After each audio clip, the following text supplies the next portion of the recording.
So today, we're going to dive deep into the anatomy of a shared fantasy. We're talking about the psychological architecture that actually powers a narcissistic relationship. The philosopher Richard Grannon has this brilliant way of putting it. He says narcissism isn't just a bunch of behaviors, it's a story. More than that, it's a ghost story that the ego tells itself over and over to keep this horrifying reality at bay, this deep, dark fear that it's completely worthless. And look, it's one thing to analyze a story from the outside, right? It's a whole other thing to suddenly realize you've become a character in it, that you're trapped inside a plot that was never yours to begin with. To really get a handle on what that actually feels like, we're going to start with this really powerful metaphor, what Grannon calls the alien ghost story. Okay, just imagine this. You're totally adrift in space, your crew is gone, all hope is lost. And then, out of nowhere, this powerful, incredibly compassionate alien being finds you. Now, it can't save you from your fate, but what it can do is save you from the awareness of it. So it builds this beautiful simulation just for you, a total fantasy where you're safe, you're loved, and everything is just perfect. And it does all this to protect you from the unbearable truth, which is that you're slowly dying, all alone in the void. That powerful, benevolent alien, that's the narcissist. And that comforting illusion, well, that's the shared fantasy they build for you. So that's the feeling of it. It's intense. But how is this world actually built? What are the psychological nuts and bolts at play here? Let's take a look at the blueprint.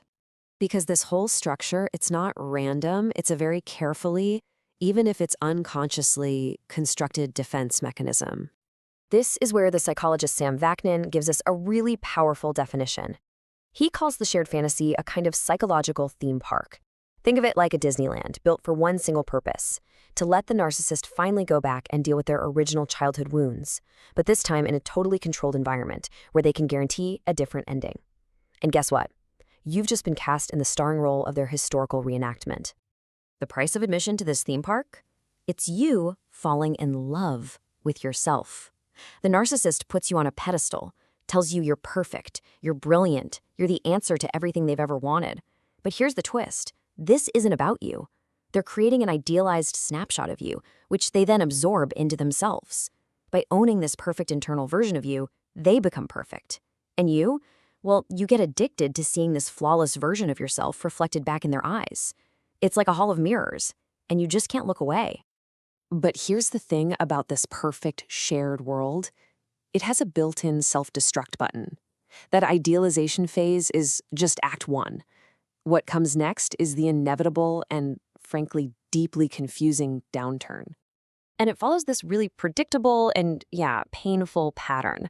After that initial high of co-idealization, the script always moves to devaluation. Then comes the discard. And so often, just when you think you might be free, the hoovering starts. That's the attempt to suck you right back into the fantasy to start the whole cycle all over again. So the big question is, why the sudden flip? Why go from perfect to worthless? Well, according to Vaknin, the whole point of this fantasy, this theme park, is for the narcissist to finally separate from their original mother figure, a psychological process they failed at in childhood. And you've been cast in that role. So to finally complete that separation, they have to get rid of you. The problem is, how do you discard someone who's perfect? That would mean they made a mistake, which would cause a massive narcissistic injury. So the only solution is to devalue you. They have to rewrite the script, making you flawed, defective, the cause of all their problems. That way, when they discard you, they feel righteous about it, not wrong. Okay, so that whole devastating cycle, that explains the dynamic between two people. But what if this isn't just an individual problem? What if this pattern is actually a symptom of our entire society? And this is where the whole analysis takes a really fascinating and honestly pretty alarming turn. Richard Grannon suggests that if we want to understand the rise in narcissism, we need to stop looking so closely at the individual and start looking at the environment we've all been put into. He uses this incredible term, zoochosis. It's what scientists call the psychosis that happens when you take an animal, say a lion or a fox, out of its natural habitat and you stick it in a small cage at a zoo. It literally goes mad. It starts doing these pointless, repetitive, self-harming behaviors because it's trapped in an environment it was never, ever evolved to handle. Grandin's whole argument is that we as human beings have built ourselves a human zoo. It's an environment of runaway technology that we can't adapt to fast enough, a consumer culture that's constantly screaming that we're not enough, mass alienation from our real communities, and just a constant firehouse of information that is frankly deeply traumatic. We're becoming a poor evolutionary match for the world we've created, just like those animals in the zoo. And this, right here, is the core of his argument. Think about it. In a stressful, alienating, hyper-competitive environment like that, what kind of traits get rewarded?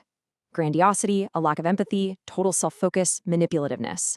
So is it possible that narcissism and even psychopathy aren't just disorders anymore, but they're actually becoming adaptive strategies for surviving in the modern zoo? A logical, even if it's destructive, response to the insane pressures of our unnatural world? So, yeah, that can sound pretty bleak, both on the personal level and the societal one. But the ghost story can end. You can wake up from the dream. The question is, how do you get out? The way home, the way back to yourself, is through some very difficult truths. It starts with humility, just admitting that you're lost in a false reality. Then comes authenticity, which means facing the excruciating pain of the truth, like a frozen limb slowly and painfully thawing out.